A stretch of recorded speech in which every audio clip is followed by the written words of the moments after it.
Now, the United Nations Framework Convention on Climate Change was established during the Earth Summit held in Rio de Janeiro in 1992 to combat anthropogenic interference with the climate system. The push to limit greenhouse gas emissions began in earnest with the adoption of a Kyoto Protocol in 1997, followed by the Paris Agreement of 2015. Africa is now joining to help deal with the continuing emissions that are driving global warming and climate change. The Africa Climate Summit provides an opportunity for Africa to join the quest to end the rallying rise in global temperatures. Here's Judy the Colo with more.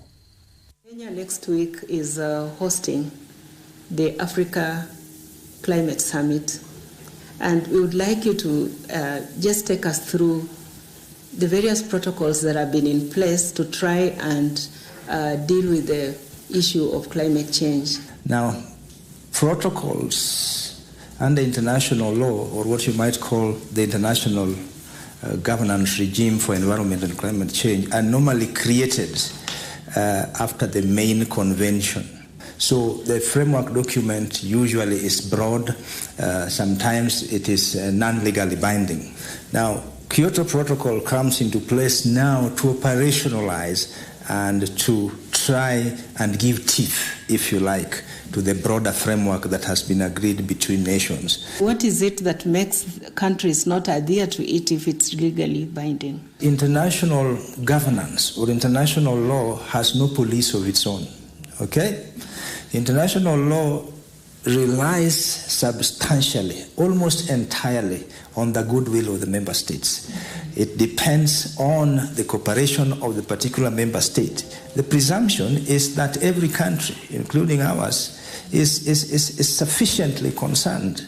Kenya is sufficiently concerned, and that is why you voluntarily accede to some of these protocols. The second problem, of course, with the Kyoto Protocol became the fact that some countries thought that it was going to be a threat to the industry, particularly the US. It was going to be a threat to their industrialization. And it's created, in summary, three mechanisms. And those three mechanisms are sometimes extremely complex to domesticate and understand. There was something called the joint implementation, for example, JI. And there was also something that was called emission targets mechanism. And also there's another one on carbon trade. So it's about three mechanisms, but very complicated indeed. Can we then say that the complexities of the mechanisms that were supposed to be put in place to realize, the goals that had been set out are some of the issues that might have made it not really get realized? I think some of the countries tried. The complexities were there. My own view would be that the main reason why this thing became contentious, and which is gradually now being accepted, is really the fact of securing development, particularly for the big polluters. This is really the main issue, the main fear. For example, you will notice that during the period of the Kyoto, whereas the US and Europe and the industrialized countries were being expected to reduce their emissions, there are other big polluters in the least developing countries, and the case that is normally given is China, for example, was as big a polluter as the US. India was also a big polluter. We have the Paris Agreement, yes, that is coming in 2015, yes, and it's supposed, to an extent, it's just different words, but almost the same thing as Kyoto, or am I not getting it right? Even Paris Agreement is actually a protocol of the UN Framework Convention. And the laudable thing about it was that it came in at a time when many member states, particularly in the industrial world, had assumed that there would be no agreement over this climate change, and there would be no consensus. It was, in a sense, a miracle, a last-minute hammering of the deal in 2015 in Paris. It's because of the give and take that is provided for in the Paris Agreement when you compare it with the Kyoto Protocol. Yes, it created, just Kyoto also tried to create flexibility mechanism, but Paris Agreement now quite created even more flexible mechanisms that countries were willing to be party to. So they don't essentially contradict each other. But Paris Agreement, in my view, is extremely important. People still look at Kyoto Protocol, but you must see them as all being part and parcel of the UN Framework Convention.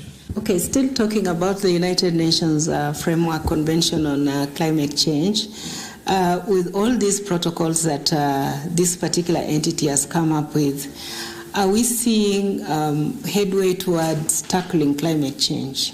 There is a much more growing awareness by people. The UN Framework Convention under Article 6 put a lot of emphasis on education and awareness creation. Yes, on that. And this is the one article that has again been repeated and elaborated as Article 12 in the Paris Agreement. Meetings such as the African Climate Summit, I believe, are creating much more awareness. Even in this country, in Kenya, many people might not know, but I think there has been some laudable achievements, particularly in the use of non-fossil fuels and so on. There was an era back a few years ago when you see the government was putting a lot of emphasis on energy-saving vehicles, and I think there are major efforts. Now we have the Africa Climate Summit coming up in Nairobi. What are your thoughts, considering that, yes, we already have protocols that are still running to deal with the same issue, and now we have an African push towards tackling climate change? What are your thoughts?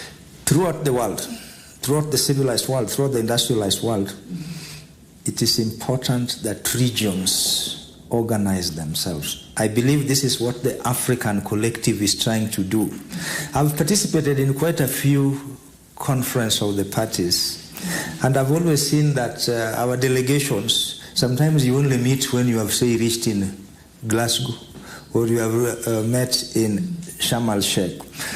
In global negotiations of this type, whether it is in trade or climate change, other blocs usually meet. There are a series of meetings with a view to developing what in global negotiations is called common positions. I believe that the underlying motive for an African Climate Summit is actually to put together an African voice so that you are stronger.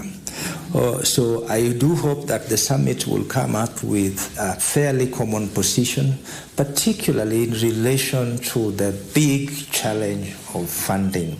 You know, the Paris Agreement promised some $100 billion, which I understand has not been realized in some way. Yes, the Paris Agreement made a provision that the developed countries set aside $100 billion to assist developing countries to be able to put in place mechanisms to reduce greenhouse gas emissions. But then when we look at the issue of capacity, these countries are not putting in place modalities that will then create the capacities that are required to be able then to access those funds. So how will this African Climate Summit help in that regard? It is extremely important to build capacities. You can actually have an African Climate Summit, you can go to as many COPs as you want, but if you don't have capacity for accessing the global funds, you might not get them. And even if you get them, they might not do what you wanted because there were no priorities, there were no plans, there were no proper mechanisms of accountability. So that is why deliberately in the Paris Agreement, capacity building is a separate article, technology transfer and knowledge, because accessing global funding is sometimes work in itself. So you need experts. You need experts to help.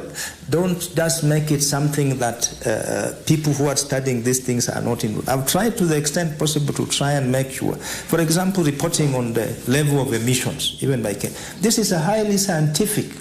What is the one issue that you'd like the African heads of state to address when they come to Nairobi for the African Climate Summit? One of the most important things that African heads of state must realize and take into account is that summits are high-level engagements. ahead. There are high-level engagements. Many serious policy pronouncements will be made. But if they are really to tackle the menace of climate change and its danger on us, what shall forever be important is what they do on the ground. African heads of state must ensure that those funds actually go to the countries and actually assist in building the resilience and adaptation in those ones. Otherwise, the summits would just be talk shows. A lot of them are, there's a lot of high-level talk, but so what you do as a member state is what will help us, not what you talk about. What you do as a member state is what will help us. That is Professor George Olter.